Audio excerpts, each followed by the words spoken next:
ठीक है, अपन ने क्या देखा, मॉलिक्यूलरिटी देख लिया अपन ने और ऑर्डर देख लिया, मॉलिक्यूलरिटी और ऑर्डर देख लिया। ठीक है, अब इनमें डिफरेंस भी देख लिए। अपन को क्या देखना है, इंटीग्रेटेड रेट लॉ। क्या देखना है, इंटीग्रेटेड रेट लॉ। अब इंटीग्रेटेड रेट लॉ होता क्या है, इंटीग्रेटेड रेट लॉ क्या होता है, तो हाँ हो गया, तो एक बार जल्दी जल्दी। ठीक है, इंटीग्रेटेड रेट लॉ क्या होता है, ये अपन क्या करते हैं, जो के होता है ना रेट कांस्टेंट, रेट कांस्टेंट का अपन रिलेशन देखते हैं किसके साथ, टाइम के साथ और रिएक्टेंट की कंसंट्रेशन के साथ। बाद में कभी अब आगे दो महीने 3 महीने बाद रिवाइज करना हो तो कर तो लोगे तुम, है ना। तो जो रिएक्टेंट कांस्टेंट है ना, रेट कांस्टेंट, उसका अपन रिलेशन देखते हैं टाइम से और रिएक्टेंट की कंसंट्रेशन, है ना, क्या होगी उससे। तो उसके लिए अपन ने एक फॉर्मूला बनाना पड़ता है, क्योंकि फॉर्मूला अपने पास है नहीं। अभी क्या आएगा फॉर्मूला अपने पास, रेट बराबर minus D R upon D T. ये कंसंट्रेशन ऑफ रिएक्टेंट का फॉर्मूला रेट का है। और अपने पास रेट लॉ से क्या आता है, के और यहाँ पर रिएक्टेंट का कंसंट्रेशन, जो भी पावर होगी वो ऑर्डर हो जाएगा। तो ये रेट लॉ है और ये अपना रेट का फॉर्मूला है, लेकिन अपना टाइम के साथ रिलेशन नहीं है। के का रिलेशन किसके साथ नहीं है, टाइम के साथ नहीं है ना, तो वो अपन को देखना है। ठीक, तो सबसे पहले अपन देखेंगे जीरो ऑर्डर के लिए, फिर देखेंगे फर्स्ट ऑर्डर के लिए। और ये 4 डेरिवेशन अपने आज खत्म हो जाएंगे, चारों इंपोर्टेंट है, चारों के चारों एक शॉर्ट में खत्म। बस ध्यान से समझना, कुछ चीजें मैं तुम्हें बता दूं पहले थोड़ा रूल्स, कि इंटीग्रेशन के लिए 2-3 रूल समझ लो, नहीं तो बहुत से लोग क्या करते हैं, रट लेते हैं, है ना। जैसे मैंने एग्जांपल बताया था थोड़े दिनों पहले, रट लिया था किसी, रटना नहीं है अपन को, कुछ एक पता होना चाहिए। As integration of 1 with respect to dt, ऐसा लिखा कहीं, समझ लो, बहुत इंपॉर्टेंट। इंटीग्रेशन 1 और विद रिस्पेक्ट टू dt ऐसा है। अब 1 को अपन क्या मानो, t की पावर 0, क्या मान लो, t की पावर 0, तो t की पावर 0। अब बेसिक फॉर्मूला लगाओ, x की पावर n वाला फॉर्मूला लगाओ, क्या होता है, x की power n plus 1 upon n plus 1। तो इससे अगर यहाँ लगाओ तो t की power 0 plus 1 upon 0 plus 1, final answer t आना चाहिए, है ना। तो इसका आंसर फाइनल आता है t। और बहुत से लोग क्या याद कर लेते हैं कि अगर ऐसा कहीं होगा तो ये भी हटा दो, है ना, और d भी हटा दो, खत्म। हटाना नहीं है, सॉल्व भी करा है उसको भी अपन ने, वो भी क्या करा है अपन ने, सॉल्व भी किया है। तो ये जब भी ऐसा कुछ आ जाए, मान लो ऐसा आया इंटीग्रेशन ऑफ डी आर, तब आंसर क्या आएगा, इंटीग्रेशन ऑफ डी आर, तब आंसर क्या आएगा, आर। क्यों कृष्णा, ये करवा सकता हूँ, ये मैं आप समझा रहा हूँ। तो क्या आएगा आंसर, आर आएगा। इंटीग्रेशन ऑफ एक्स है सिंपल डी एक्स, तो आंसर क्या आएगा, एक्स। तो ये तो क्लियर हो गई ना ये कहानी। एक ये पता होना चाहिए, दूसरा ये बेसिक फॉर्मूला पता होना चाहिए कि एक्स की पावर एन है तो एक्स की power n plus 1 upon n plus 1। और तीसरा एक इंपोर्टेंट सेकंड डेरिवेशन में आएगा कि integration of log, integration of 1 upon x क्या होगा, ये याद करने वाला फॉर्मूला।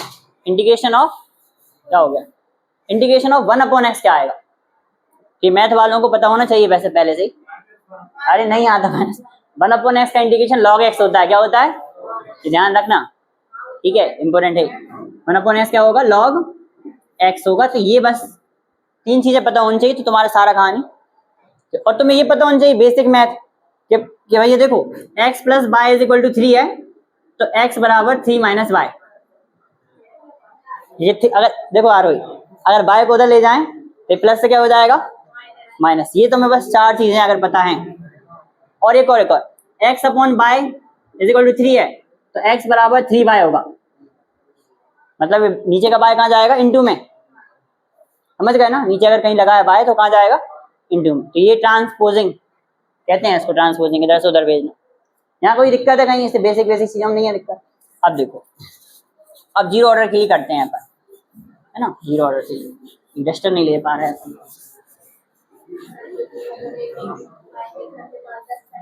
क्या करें, ले लेंगे अब, धीरे धीरे ग्रो होगा जैसे ऐसे ले। देखो जब तक चैनल ग्रो नहीं होगा तब तक डस्टर नहीं लेंगे। देखो 6000 सब्सक्राइबर हो जाए जब लेंगे डस्टर पहला। अब मैं तुम्हें स्टार्ट करता हूँ जीरो ऑर्डर रिएक्शन, है ना। जीरो ऑर्डर रिएक्शन के लिए अपन देख रहे हैं जीरो ऑर्डर रिएक्शन। तो सबसे पहले देखो, अब यहाँ से स्टार्ट करते हैं, रेट लॉ से शुरू करो। रेट लॉ क्या होता है, रेट बराबर के, ए की पावर यहाँ पर क्या आएगी, रिएक्टेंट है तो रिएक्टेंट की पावर क्या आएगी, 0। रिएक्टेंट की पावर कितनी आएगी, 0। अब रिएक्टेंट की पावर 0 तो ये आंसर हो जाएगा 1। यहाँ क्या बचेगा अकेला के। रेट में क्या रखो, रेट में रेट का फॉर्मूला रख दो, जैसे रेट लॉ था ना, तो रेट में क्या रख दो, रेट का फॉर्मूला। क्या फॉर्मूला है, minus D R upon D T. ठीक है, इतना तो कोई दिक्कत नहीं, इसमें कहीं कोई दिक्कत है क्या, हर स्टेप में बताते जाना। ठीक है, अब इस डी टी को मैं वहां ले जाऊं, इसमें कोई दिक्कत है क्या, और माइनस को भी ले जाऊं, सब उस साइड ले जाऊं, तो मेरा आएगा d r is equal to minus k d t. इसमें कोई दिक्कत है, बताओ दिक्कत है साक्षी, नहीं है। अगर मैं इंटीग्रेट कर दूं दोनों साइड, क्योंकि मुझे इंटीग्रेटेड रेट लो चाहिए, तो मैं क्या कर दूंगा, इंटीग्रेशन। तो इंटीग्रेटिंग बोथ साइड, दोनों साइड क्या करूं, इंटीग्रेशन। तो ये integration of d r is equal to integration of, ये माइनस बाहर आ जाएगा, के डी टी। अब कांस्टेंट तो बाहर आ जाता है, ये तुमने पढ़ा होगा समाकलन, अगर पढ़े इंटीग्रेशन पढ़ा है तो कांस्टेंट कहाँ जाता है, बाहर। तो अपन बोलेंगे कि इसका आंसर जो आएगा, अब ये अभी लॉजिक बताया था जो मैंने, कि डी आर अगर ऐसा लिखा है तो क्या आंसर आएगा, आर। क्यों, क्योंकि आर की पावर 0 और फाइनल आंसर आर। ठीक है, वो ये आ गया आर। अब रटने वाले भी सही कर लेते हैं, वैसे तो रटने वालों ने भी क्या करा, ये सब हटा दो तो आर बचेगा। ठीक है, लेकिन पता होना चाहिए लॉजिक, कभी फंस गया तो माइनस के, और इसका भी टी अकेला बचेगा, यहाँ पे टी की पावर 0 मान लो, तो फाइनल क्या बचेगा, टी। तो ये आंसर आ गया। अब बताओ मुझे, यहाँ पर इंटीग्रेशन कांस्टेंट आएगा प्लस आई, इंटीग्रेशन कांस्टेंट क्या आएगा, प्लस आई। अब देखो एक कंडीशन लगानी पड़ेगी, यहाँ पे वो अटक जाएगा, जो कंडीशन भूल जाएगा तो वो यहाँ पे अपनी शक्तियां भूल जाते हैं, हनुमान जी भूल गए थे शक्ति। ठीक है, तो तुम्हें क्या लगाना पड़ेगा, यहाँ पर एक कंडीशन लगाओ कि t इज इक्वल टू 0 पर r is equal to r naught होता है। जब समय 0 था, रिएक्शन शुरू हुई थी, तो रिएक्टेंट की कंसंट्रेशन कितनी है, रिएक्टेंट की कंसंट्रेशन कितनी है, इनिशियल कंसंट्रेशन के बराबर। रिएक्टेंट की कंसंट्रेशन क्या होगी, इनिशियल कंसंट्रेशन के बराबर होनी चाहिए। तो अपन रख दो r की जगह पे आर नॉट, इसकी जगह पर 0, t की जगह पर, और i का i, ये पूरा टर्म हट जाएगा, और आर नॉट बराबर क्या आ जाएगा, i। तो आर नॉट बराबर क्या आ गया, i। यहां तक कोई दिक्कत है क्या, यहां तक कोई दिक्कत नहीं, मैंने अब से वैल्यू रखी है। अब इस i की वैल्यू मैं यहाँ रख सकता हूँ, i की वैल्यू इक्वेशन 1 में रख सकता हूँ, इक्वेशन बना दो उसको, है ना। तो पुटिंग द वैल्यू, भूल तो नहीं गए, पुटिंग द वैल्यू क्या हो गया, वैल्यू ऑफ आई इन 1, तो रखा, कुछ नहीं करूंगा। देखो r बराबर r राजकुमार, ठीक है, माइनस के, और यहाँ पर सिंपल t, प्लस i की जगह पे आर नॉट। आपको ये भूल जाता आई माई रखना, तो कब खेल खत्म। ठीक है, अटक के रहते हैं, फिर क्या होगा। अब बताओ मुझे फाइनल आंसर क्या चाहिए था, तो मैंने शुरू में बताया के टी यहाँ जाएगा तो क्या हो जाएगा, प्लस का, ये आंसर आएगा के टी, और आर नॉट है, आर वहां जाएगा तो क्या हो जाएगा, माइनस आर। ये की को यहीं रहने दो, वो मैंने बताया ना अभी, की कहाँ जाएगा, इंटू का क्या जाएगा, नीचे जाएगा। तो ये r naught minus r upon t, तो फाइनल आंसर आ गया। Integrated rate law for 0 order reaction. जिसको ये समझ में आया उसको फर्स्ट ऑर्डर भी आ जाएगा, जिसको ये नहीं आया उसको तो फर्स्ट आ ही नहीं सकता, वो तो और मुश्किल है इससे, है ना। तो इसमें कहीं कोई डाउट है, बता दो कंफ्यूजन, कि इस स्टेप में हमें डाउट है। क्या कर रहा है, देखो रेट का फॉर्मूला रखा, यहाँ पे क्या है, ये 0 ऑर्डर के लिए हट गया, इसको वहां ले गए के टी, फिर क्या करा, इंटीग्रेशन कर दिया, तो डी आर का ये सब हट गया, आर बचा, यहाँ पर ये सब हट गया, तो क्या बचा, के टी बचा सिंपल, और आई क्या हो गया, कांस्टेंट। ये माइनस का ध्यान रखना, माइनस अगर नहीं लाओगे तो आंसर फिर गलत आएगा। फिर t इज इक्वल टू 0 पर r is equal to r naught, फिर r अब रख दो वैल्यू, आर नॉट बराबर ये हट गया, आई बचा, फिर आई की जगह पे क्या रख दो, आर नॉट रख दो, और फिर नॉर्मल मैथ लगा के निकाल लो। एक बार यहाँ तक पहुंच गए तुम, यहाँ तक पहुंच गए, नॉर्मल मैथ लगाओ, क्या निकाल लो, के निकाल लो। ठीक है, तो इसमें कोई डाउट अगर कंफ्यूजन हो बता दो मुझे, नहीं है ना, कमेंट में बता देना कोई डाउट कंफ्यूजन होगी। अब एक बात बताओ मुझे, ये आ गया ना, इसी को मैं फर्स्ट ऑर्डर बना दूं, अब इसको क्या बना दूं, फर्स्ट ऑर्डर। तो अब देखो चेंजेस क्या है, मतलब सब स्टेज सेम है, चेंजेस क्या है देखो। फिर मैं दोबारा से फर्स्ट स्टेज को 0 बनाऊंगा, एक ही चीज है, दोनों अलग नहीं है। इस r 0 की जगह पे क्या रख देंगे, r कंसंट्रेशन कितनी रख देंगे, 1, इसकी पावर कितनी रख देंगे, 1। तो ये बन जाएगा फर्स्ट ऑर्डर। बस रेट लॉ में रेट के आर की जगह पे रख दोगे, पावर को रख दोगे 1, ये बन जाएगा फर्स्ट ऑर्डर। अब ये 1 है तो यहाँ हटेगा नहीं, हट जाएगा, हटेगा नहीं तो ये आएगा, ठीक है, तो ये रहेगा यहाँ। अब देखो जब ये टी ऊपर जाएगा तो आर कहाँ जाएगा, नीचे, तो ये रहेगा। अब यहीं से चेंज होती कहाँ, यहाँ तक तो सेम ही है, बस अब यहाँ से इसको हटाओ, यहाँ पे क्या आएगा, आर नीचे आएगा। अब ये इसका इंटीग्रेशन करेंगे अपन, तो इंटीग्रेटिंग बोथ साइड इंटीग्रेशन करो तो नीचे क्या आएगा, अब यहाँ पर आर, और ये सिंपल है, ये एज इट इज है। अब बताओ 1/x का क्या आता है आंसर, log x। अभी बताया था 1/x का क्या आता है, log x, तो 1/r का क्या आएगा, log r। तो बस यहाँ पे r की जगह क्या जाएगा, log r, बस इतना सा चीज था। ये 1/r की जगह क्या जाता है, log r। यहाँ r रह गया था, वहां पे क्या आ जाता है, log r। यहाँ से सब कुछ सेम है, सेम बिल्कुल। देखो यहाँ क्या लगा दूं मैं, log। अब मैं फिर वही कंडीशन लगाऊंगा, t = 0 रखूंगा, r = r0। तो जब r की जगह पे क्या रखूंगा, r0, तो log तो रहेगा, क्या जाएगा बताओ। जब मैं log r में से r को हटाकर r0 रखूंगा तो log तो रहेगा कि नहीं रहेगा, रहेगा। तो यहाँ पे क्या रहेगा, log। अब = k का k माइनस सब कुछ है ना, ये जब 0 से इंटू होगा तो ये हट जाएगा टर्म, और इस r0 के साथ अभी भी क्या रहेगा, log रहेगा। सेम एज इट चिपका, एक बार चिपक गया ना तो वो पीछे नहीं छोड़ता। ऐसे ही लोग होते हैं कुछ, यहाँ पर लोग है, log है, तो वो क्या, log चिपक गया r के साथ, पीछे नहीं छोड़ रहा। ऐसे कुछ लोग होते हैं जो चिपक जाते हैं और पीछे नहीं छोड़ते। तो ये ऐसे ये है ना कि अब बताओ मुझे, इस i की जगह पर मैं क्या रख सकता हूँ, log r0। तो अगेन इसके साथ तो अभी वही रहेगा ही, इस इक्वेशन में रख रहे हैं यहाँ पर, i की जगह पे क्या रख रहे हैं, log r0। तो मैं r के साथ अभी भी log रहेगा कि नहीं रहेगा, रहेगा, तो log अभी भी है। इस i की जगह पर log r0 आएगा, तो ये log r0 हो गया, ठीक है। अब बताओ मुझे, अब वही मैथ लगा दो सिंपल, टी को यहाँ ले आओ, टी को ले आओ, पास में ले आओ, और log r0 को कहाँ ले जाओ, log r को वहाँ ले जाओ, तो फाइनल आंसर यहाँ से चेंज हो जाएगा। अब log आएंगे साथ में बस, तो देखो क्या होगा, kt = log r0 minus log r। अब kt का t कहाँ जाएगा, नीचे, तो बड़ा लिख दिया, छोटा लिख दिया। k बराबर log r0 minus log r upon t। तो बस उसमें और इसमें कितना अंतर है, बस यहाँ पे log जुड़ गए सब में। अब देख लो पूरा ऊपर से नीचे तक देखो, r में बस क्या जुड़ गए, log, सब में r में जो log जुड़ गए, आंसर सेम है। अब यहाँ से जरूर थोड़ा दिमाग लगाना पड़ेगा। मैंने तुम्हें शुरू में बेसिक बताए थे, तब मैंने बताया था कि log m minus log n क्या होता है,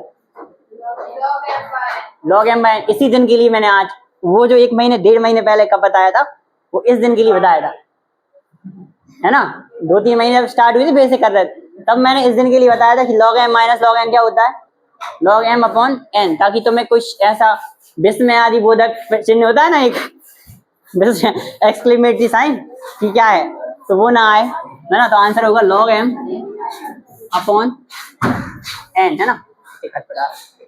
तो ये log m अपॉन n। अब बताओ log r0 अपॉन r आ जाएगा, log m minus log n, log r upon r0 upon r, तो यह जाएगा log r0 upon r, t का t रहेगा।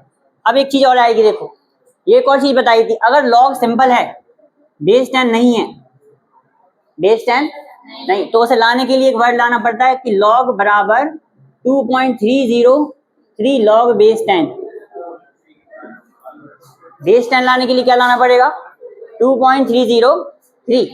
तो तुम ले आओ यहाँ पर, एक वर्ड आ जाएगा 2.303, तो ये बेस में क्या आ जाएगा, यहाँ पर 10 आ जाएगा। बस ये इतना सा चेंज था और ये अपना आंसर बन गया। तो के बराबर तुम्हारा फाइनल आंसर होगा 2 पॉइंट, मेरे साथ बोलो, 2.303 log base 10 r0 upon r divide by t। ये ऊपर का टर्म है, ये कौन है, नीचे का टर्म, ये पूरा ऊपर का टर्म होता है ना, ये नीचे का टर्म। तो फाइनल आंसर तुम्हारा आ गया। अब दोनों डेरिवेशन में कोई दिक्कत है कहीं, किसका, नॉट का मतलब आर है तो किसी टाइम पर कंसंट्रेशन है, आर नॉट है तो इनिशियल कंसंट्रेशन, जीरो टाइम पर। क्या 100 ईंटें ली थी ना, 100 ईंटें, उसको चढ़ाने के लिए तुम ऊपर ले जा रहे थे, तो शुरुआत में 100 ईंटें ली, वो क्या है, आर नॉट है, और फिर चली गई धीरे धीरे कर करके तो आर हो जाएगा, शुरुआती कंसंट्रेशन, इनिशियल, है ना। अब बताओ कोई कंफ्यूजन है इसमें भाई? ये याद करना पड़ेगा, फैक्टर है। जब ये बेस नहीं होता ना कोई भी इसमें, तो बेस 10 कन्वर्ट करने के लिए मैथ का एक फैक्टर 2.303, और यहाँ नहीं आएगा ये, फिजिक्स में भी और केमिस्ट्री में और भी जगह पर है ना। तो पिछले चैप्टर में भी तो आया था, जब अपन वो पढ़ रहे थे, नॉन स्टिक क्वेश्चन पढ़ रहे थे, तब भी आया था, नॉन स्टिक क्वेश्चन में भी है, यहाँ भी है। चलो और बताओ, याद करने पड़ेगी दो चीजें ना, ये फॉर्मूले हैं दोनों, याद करनी पड़ेगी। और बताओ, नहीं है ना? तो अब देखो, मैंने बोला था इसको मैं फिर से जीरो ऑर्डर बनाऊंगा, तो मैं बस लॉग मिटा दूंगा, जीरो बन जाएगी। देखो यहाँ भी लोग चिपके हैं ना, उन्हें अपने जीवन से दूर भगाओ। अगर तुम लोगों को दूर भगा दोगे ना, तो तुम्हारा बहुत सारा काम हो जाएगा कंप्लीट, है ना। देखो ये देखो, सारे लोगों को अपन ने कहाँ भगा दिया, सारे लोगों को अपन ने भगा दिया, तो ये देखो पूरा जीरो ऑर्डर बन गया ना, पूरा जीरो ऑर्डर बन गया ना। वो तो छोड़ो, उसको मिटा दो, ये पूरा जीरो ऑर्डर है ना। देखो आर बराबर माइनस के टी, फिर अगर वैल्यू रख रहे थे तो आर ये आ रहा था आई, फिर यहाँ वैल्यू रख रहे थे, फाइनल आंसर क्या आ रहा था, r naught minus r upon t. Clear है कहानी? अब दो चीजें हमारा बची हैं, उनको देख लो, 5 मिनट की हैं वो दोनों, फिर अपना चैप्टर ही मेजर पोर्शन खत्म, है ना। तो वो देखो मैं बताता हूँ, हाफ लाइफ पीरियड क्या होता है। हाफ लाइफ पीरियड, तुम्हें क्या फीलिंग आ रही है? हाफ लाइफ पीरियड सुन के क्या लग रहा है, क्या होना चाहिए? आधा, कुछ ना कुछ आधा होना चाहिए ना। हाँ, जैसे रामलाल ईंटें चढ़ा रहा है, रामलाल क्या चढ़ा रहा है, ईंटें, तो नीचे 100 ईंटें हैं, 100 ईंटें हैं, और ऊपर चढ़ाते चढ़ाते 50 ईंटें बची। कितनी बची? 100 चढ़ा रहा था, कितनी बची? अब 50 बची। तो वो समय, वो time, the time eight which concentration of reactant become half, concentration of reactant become half of its initial concentration। Initial पे मान लो 100 है, और फिर कितनी बची? 50। तो कितना समय लगा, वो क्या है अपना हाफ लाइफ, यानी आधा काम अपना कंप्लीट हो गया। आधा काम मतलब आधा रिएक्टेंट खत्म हो गया। 50 से 25 बची तो वो भी टी हाफ है ना। 25 से 12.5 बची तो है ना, मतलब कंसंट्रेशन तो बच सकता है, ग्राम मोल पर लीटर तो बच सकते हैं। तो कहने का मतलब the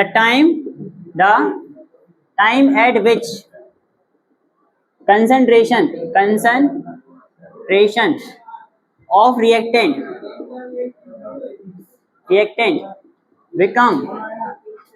becomes half of its initial concentration। समझ गए ना ये बात क्या है कि आप, वो समय है जब इनिशियल कंसंट्रेशन का आधा रह जाए, मतलब जो भी लिया है तुमने कितना रह जाए, आधा रह जाए, है ना, उसे हम बोलते हैं। ऐसा सिलेबस अपना पूरा था, और एक ऐसा समय आएगा सिलेबस कितना हो जाएगा, आधा, तो वो समय अपना टी हाफ, सिलेबस कंप्लीट करने का टी हाफ, ठीक है ना। अब बात आती है फॉर्मूले कैसे बनाएंगे। तो देखो, एक है जीरो ऑर्डर और एक है फर्स्ट ऑर्डर, दोनों का जो अपन ने रेट लॉ निकाला, रेट लॉ का एक्सप्रेशन निकाला, अभी इंटीग्रेटेड रेट लॉ निकाला ना, वो लिखो।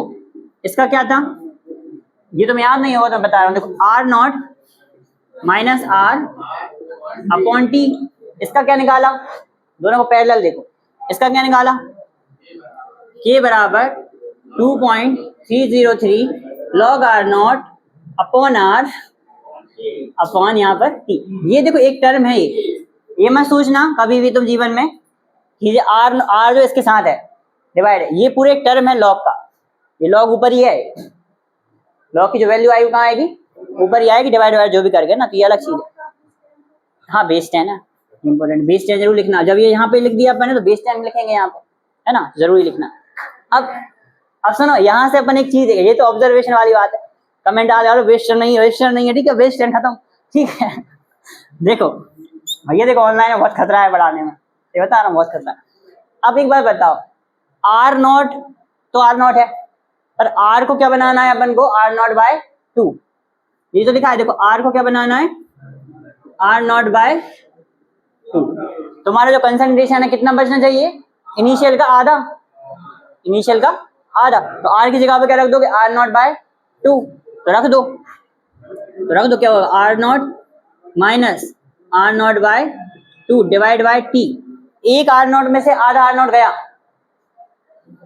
एक r0 है उसमें से आधा r0 गया, तो कितना बचा, आधा बचा। तो समझ में आ रहा, देखो एक है उसमें से आधा गया, तो फाइनल क्या बचा तुम्हारे पास, आधा r0, r0/2, और नीचे t है। अब देखो t को अपन रखेंगे t हाफ, t को क्या रखेंगे, t हाफ, तो t हाफ जाएगा ऊपर, यहाँ पे ऐसे k था, t हाफ जाएगा ऊपर, k जाएगा नीचे। तो फाइनल आंसर है तुम्हारा r0/2k, r0/2k, ये फाइनल आंसर है। किसको, t को बना करो, सिंबल है मतलब उसका, t हाफ का एक सिंबल है, ऐसा थोड़ी, देखो मैंने ऐसा नहीं लिखा t/2, मतलब ऐसा नहीं लिखा मैंने कि t/2, मैंने लिखा t1/2, ये मतलब उसका एक बताने के लिए कि t हाफ वाला समय है ना, इसको छोटा कर लो भले। t हाफ का एक सिंबल है कि t हाफ का सिंबल क्या है, t ऊपर लिखो बड़ा और नीचे हाफ, तो t हाफ बराबर आया r0/2k, ये फाइनल आंसर हो गया, बस इतना सा था। और ये पूछते हैं पेपर में बहुत, और कॉम्पिटिशन में 4 और डेरिवेशन सवाल आते हैं, ठीक है, जेईई में और नीट में।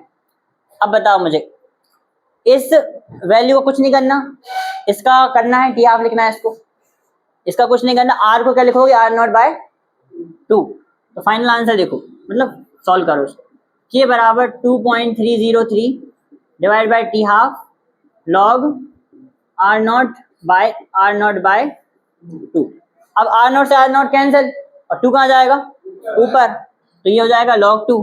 तो फाइनल आंसर क्या आएगा, 2.303 डिवाइड बाई टी हाफ, मतलब टी हाफ को भी हम वहाँ ले जाओ ना अपन, अपॉन में क्या लिख दो, और log 2 आया।